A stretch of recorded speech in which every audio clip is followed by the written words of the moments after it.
दोस्तों दर्शकों, आप देख रहे हैं आजकल भारत। रविवार के दोपहर एक सराफा व्यवसायी से नौतन बाजार में हुए लूट की घटना को गंभीरता से लेते हुए स्थानीय विधायक ने अपनी यात्रा छोड़ करके यहां नौतन पहुंचा और यहां पर व्यापारियों द्वारा किए गए बाजार बंद को आश्वासन दे करके समाप्त कराया। और साथ ही विधायक ने आश्वासन दिया कि 48 घंटे के अंदर पुलिस इस घटना का उद्भेदन करेगी, नहीं तो इस घटना के विरोध में अनिश्चितकालीन आंदोलन किया जाएगा। हम आपको बता दें कि नौतन बाजार में सराफा व्यवसायी मनोज वर्मा से लगभग 25 लाख रुपए के गहने समेत नकदी की लूट की घटना को बेखौफ अपराधियों ने रविवार के दोपहर अंजाम दिया।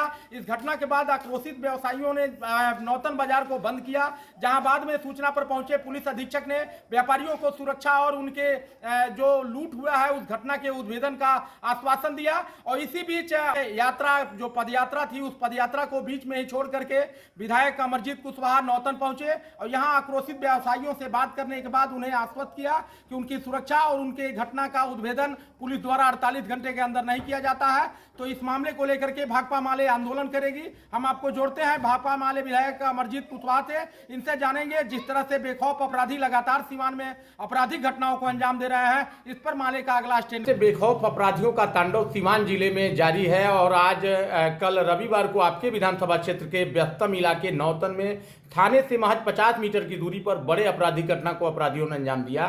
स्वर्ण व्यवसायी से लगभग 25 लाख की लूट को अंजाम दिया है अपराधियों ने। क्या मांग करेंगे, क्या कहेंगे? देखिए, कल की नौतन की घटना पूरे व्यवसायियों में दहशत पैदा कर दिया है और जिस तरीका से खुलेआम दिन दहाड़े हथियारों से लैस होकर के अपराधियों ने पूरे तांडव मचाने का काम किया है और पूरे इत्मीनान से, थाना के बगल में होने के बावजूद भी पूरे इत्मीनान से जिस तरीके से स्वर्ण व्यवसायी मनोज वर्मा के घर में घुसकर, दुकान में घुस करके संपत्ति की लूट की है, लगभग 20 लाख से ज़्यादा की संपत्ति की लूट की है, ये शर्मनाक है।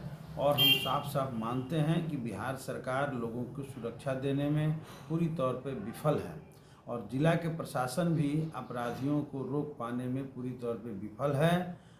इसलिए मैं मांग करता हूं कि सबसे पहले प्रशासन व्यवसायियों को अपनी सुरक्षा के लिए नौतन के सभी व्यवसायियों को लाइसेंस दे हथियार का, ताकि अपनी रक्षा कर सके। कल अगर एक भी हथियार रहता किसी भी व्यवसायी के पास और ऊपर से फायरिंग कर दिया होता तो सारे अपराधी भाग गए होते। लेकिन सरकार व्यवसायियों को लाइसेंस नहीं दे रही है, सुरक्षा की कोई पुख्ता प्रबंध नहीं कर रही है और अपराधियों पर कार्रवाई भी नहीं कर रही है। प्रशासन चुपचाप केवल शराब चिल्ला रहा है और शराब के भी बड़े बड़े खेप चारों तरफ से पार कर रहा है।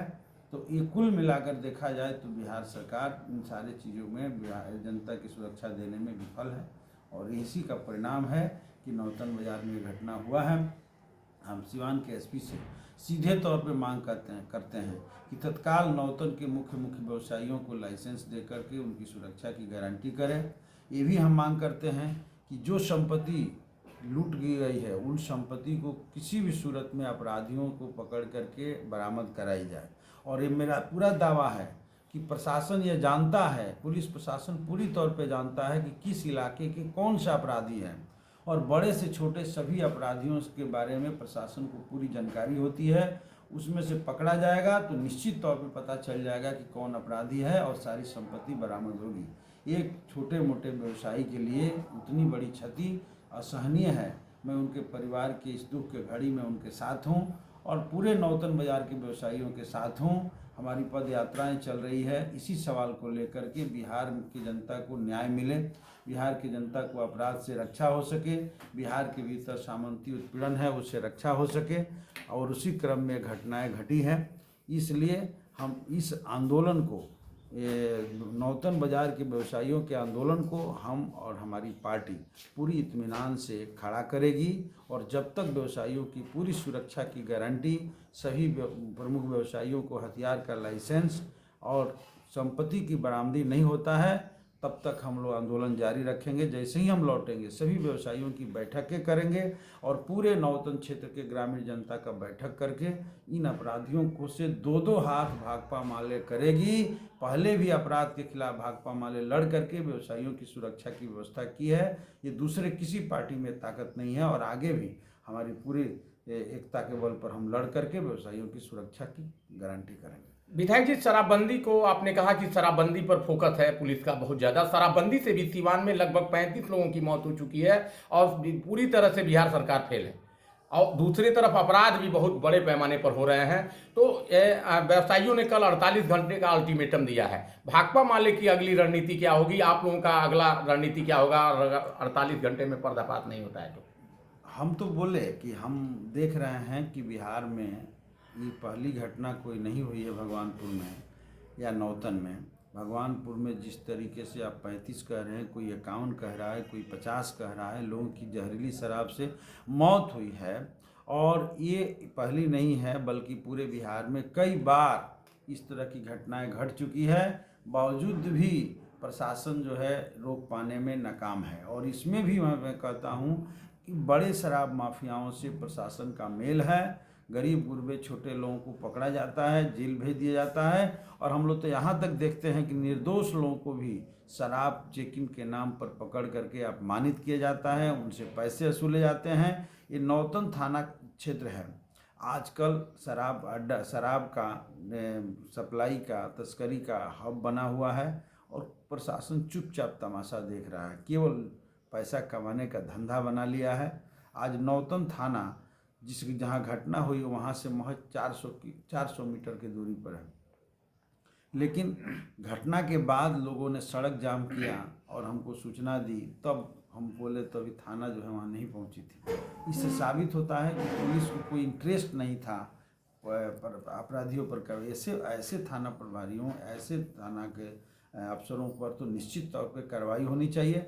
और मैं तो समझता हूँ कि सीवान के एसपी इस पर ज़रूर सोचे। ये पूरे जगदीशपुर में एक स्वर्ण व्यवसायी की जब हत्या हुई थी, उस मामले में वहाँ के लोगों ने सड़क जाम किया था, दुकान बंद कराया था। मैं गया था, एसडीपीओ पहुँचे थे, वार्ता हुई, एसपी से भी वार्ता हुई। 3 बार मैंने कहा कि उधर के लोगों का मांग था कि तरवारा के जो थाना प्रभारी है उनको तत्काल निलंबित किया जाए, हटाया जाए। सारे अपराधियों से इनका मेल है, लेकिन कार्रवाई नहीं हुआ। जनता के मांग पर नहीं हुआ, अपने मन से होते रहता है। इसी तरीके से अपराधियों से मेल जिनके बैठा हुआ है उनको हटाया भी नहीं प्रशासन। प्रशासन पुलिस के मनोबल को इसी रूप में बढ़ाए रखती है, अपराधियों से सांठ-गांठ रहता है, तभी जाकर अपराध की घटनाएं होती है। इतना तांडव जो किया गया, मैंने सीसीटीवी कैमरा में देखा, ये नौतन के इतिहास में पहली घटना है कि इस तरह से अपराधियों ने बेखौफ आकर के किया है। इसलिए शराब पर फोकस तो है, केवल दिखाने के लिए। कार्रवाई न शराब के तस्करों के खिलाफ हो रहा है और न अपराधियों के खिलाफ हो रहा है। और बिहार में अपराध बेलगाम बढ़ गया है। नीतीश कुमार अब नहीं संभाल पा रहे हैं, इसलिए अब उनको बदल देने के लिए ही हम लोग पूरे बिहार की जनता के बीच जाकर अपील कर रहे हैं, तभी बिहार की जनता को न्याय मिल सकती है। और हम जैसे ही माने यात्रा हमारी 23 तारीख को छपरा में समाप्त होगी, अगला यात्रा 27 को है, उसके तुरंत बाद आकर के बाजार के व्यवसायियों की बैठक हम जरूर करेंगे और अगल बगल के हजारों लोगों की बैठकें करके हमारी पार्टी के नेतृत्व में लड़ाई लड़ी जाएगी। जरूरत पड़ने पर एक प्रतिवाद सभा यहाँ हम लोग बड़े पैमाने पर आयोजित करके और मांग करेंगे कि सभी व्यवसायियों को हथियार के लाइसेंस मिले। मेरा पहला फोकस है कि ताकि अपनी सुरक्षा कर सके, और दूसरा फोकस है कि यहाँ से थाना स्थानांतरित होकर के बलवा जा रहा है, ऐसी खबर है, वहाँ थाना बिल्डिंग बन चुकी है। वैसी स्थिति में व्यवसायियों को और भय पैदा हो जाएगा। इसलिए इस खौफ को देखते हुए व्यवसायियों के मांग पर ये चौकी, यहाँ पुलिस चौकी स्थापित रहना चाहिए। किसी भी सूरत में यहाँ से पुलिस चौकी नहीं हटना चाहिए, ताकि सुरक्षा की पुख्ता इंतजाम हो सके।